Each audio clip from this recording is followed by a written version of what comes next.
guys, it's me, Christina Marie. I want to show you how I set my makeup when I'm not wearing any foundation under my foundation. And that made no sense. When I'm not wearing any sunscreen under my foundation.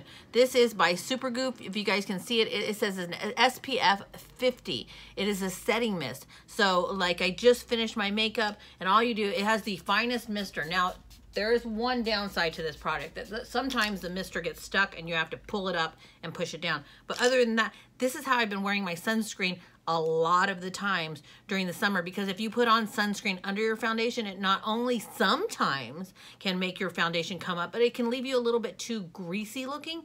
And so this is a great tip for you guys out there that want to set your makeup, that want to reapply your sunscreen, but you don't want that oily look and you don't want to screw up your makeup. I just wanted to turn on the camera and show you guys this. I hope you guys enjoyed this video. If I can find a link to this, I got this at Sephora. I think it was like $12 for the smaller size. If I can find a link, I'll put it down below. But while you're down there, if you could hit that thumbs up button, little subscribe button, and a tiny little bell next to it for notifications of new videos. I'm Christina Marie. I'm out. Bye.